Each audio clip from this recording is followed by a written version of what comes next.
আজকে আমাদের বিরুদ্ধে যারা আওয়ামী লীগের কথা বলছি, সেই আওয়ামী লীগ শুধুমাত্র এইটুকু গ্যারান্টি পায় যে পুলিশ ওদের ঝামেলা করবে না, সেনাবাহিনী ওদের ঝামেলা করবে না। এই গ্যারান্টিটুকু যদি পায়, তাহলে এই বাংলাদেশে আমরা যারা আন্দোলন করে বিজয়ী হয়েছি, আমরা 10 মিনিট টিকতে পারবো? হ্যাঁ, অনেকে পালায় গেছে, তারপরেও যে কয়টা মাঠে আছে আপনাদের আশেপাশে আছে। আমি তো রিক্সায় যখন চড়ি, অনেক ছাত্রলীগ নেতা, যুবলীগ নেতা এখন রিক্সা চালায়, তাদের রিক্সাতেই চড়ি, অ্যাটিটিউড দেখে বুঝতে পারি। ঠিক আছে, আমার প্রশ্ন হলো, যদি এই সমাজে আমাদের সেনাবাহিনীটাকে নষ্ট করা হয়, পুলিশ বাহিনীটাকে নষ্ট করা হয় পুরাপুরি, তাহলে এই যে রিক্সায় উঠে বসে আছি, থাকতে পারবো তো? আমি এই কথাগুলো কেন বলছি, যে আমার আমার লড়াইয়ের বুঝটা ওই জায়গায়, যে আমরা একটা লড়াই করছি, সেই লড়াইয়ের পরে আমাদের এই বাংলাদেশটা সুন্দরভাবে সাজাতে হবে। হ্যাঁ, একটা ইউটিউবিং করছে বিদেশ থেকে বসে, সে এসে আমাদের সেনাবাহিনী কু ঘটে যাচ্ছে, সেনাবাহিনীর আপনার লোয়ার অফিসারদেরকে উস্কানি দিচ্ছে।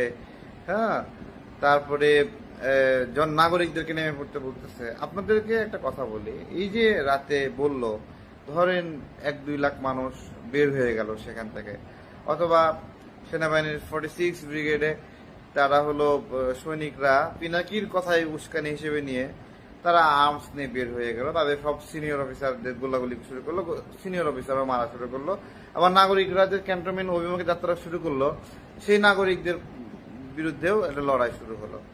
আলটিমেটলি পিনাকি যেটা চাইছিল সেটা যদি হইতো, তাহলে আসলে কেমনটা হইতো, আমাদের পরিস্থিতি কেমনটা হতো, তাই না? যেটা সে বলছিল যে আপনারা সবাই নেমে আসেন, সেনাবাহিনীর দিকে রওনা দেন, সেনানিবাসের দিকে রওনা দেন, সেনাবাহিনীর জুনিয়র অফিসাররা তোমরা রুখে দাঁড়াও।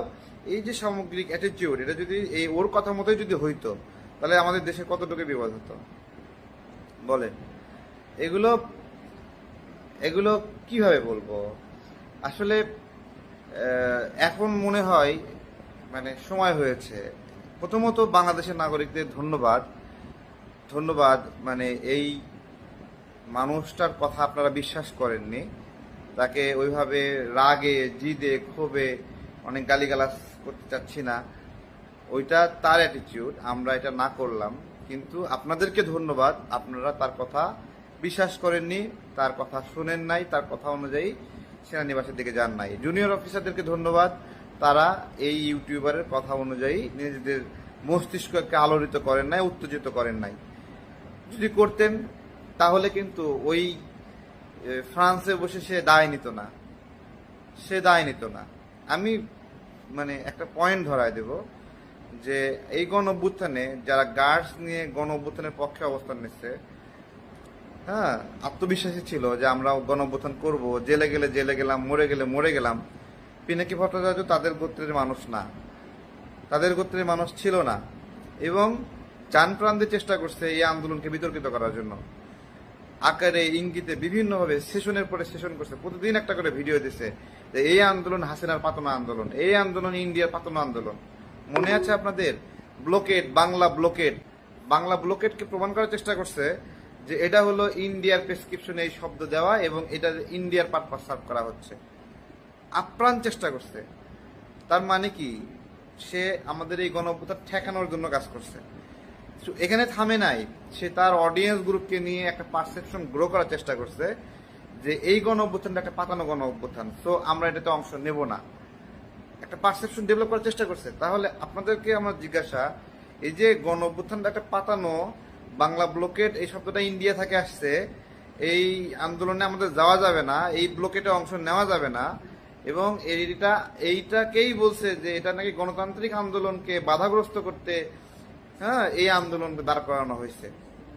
আমি আসলে, আমাকে একজন মানুষ তথ্য দেয় যে ডক্টর ইউনূস স্যার শেখ হাসিনার সময় প্রায় 50,000 কোটি টাকা তার গ্রামীণ ফোনে কর ফাঁকি দিয়েছে বিভিন্নভাবে।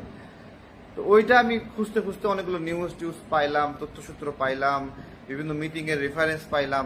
যখন পাইলাম সেই তথ্যটা পেয়ে আমি তখন থেকে বললাম, আরে তার লোকটা যেহেতু রাষ্ট্রকে ফাঁকি দিচ্ছে, হ্যাঁ, তার দেশের মানুষকে ফাঁকি দিচ্ছে, তাই না?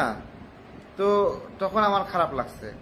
চুপ করেছিলাম, কিন্তু যখন দেখলাম যে সে ট্যাক্স বাড়াচ্ছে, তখন আমি নিলাম যে সে নিজের ট্যাক্স ফাঁকি দেয় এবং নিজের ট্যাক্স থেকে বাঁচতে চায়, নিজে 666 কোটি কর মাফ চায়। সে তারপর তার গ্রামীণ ফোন 25% থেকে জনগণের ভাগ 10%-এ নিয়ে আসে, আর সে বাংলাদেশকে ওন করে, বাংলাদেশকে মনে ধারণ করে। আমি যেরকম ধারণ করে লড়াই গেছি, একজন দেশপ্রেমিক মানুষ কর ফাঁকি দেবে বলেন, তখন আমি প্রথম থেকেই আমি একবারে ইনিশিয়াল লেভেল, আমার আগে ডক্টর ইউনূসকে মানে হলো তার সমালোচনা করছে এরকম বাংলাদেশে কেউ নাই। I am the first one. এমনকি আওয়ামী লীগের মাহবুবুল হানিফ তাকে শুভেচ্ছা জানাইছে তাকে, কিন্তু আমি ক্রিটিসাইজ করছি এবং আমি এখনো তার ক্রিটিক্স। আমি আমার পজিশন নড়াইনি। আমি যেই পজিশনে ছিলাম সেই পজিশনে, এই পজিশনে থাকার কারণে আমাকে দালাল বলছেন এবং বলছেন ডক্টর ইউনূসের যে সমালোচনা করবে সে ভারতের দালাল। এই গল্প তৈরি করা হয়েছে। আজকে বাংলাদেশে এই সংকটটা কেন বলেন তো? শুধুমাত্র একটা তারিখের অভাবে এই সংকট। তারিখটা কি বলেন? নির্বাচনের তারিখ যদি ঘোষণা করা হতো তাহলে আজকে এই সংকট হতো না। একটা তারিখ ঘোষণা করে রাখলে কেউ টাল্টিপাল্টি করতে পারতো না। একটার পর একটা শর্ত দেওয়া, একটার পর একটা নাটক তৈরি করা, এগুলো কেউ করতে পারতো না। সবাই ওই নির্বাচন তারিখ অনুযায়ী প্রস্তুতি নিত।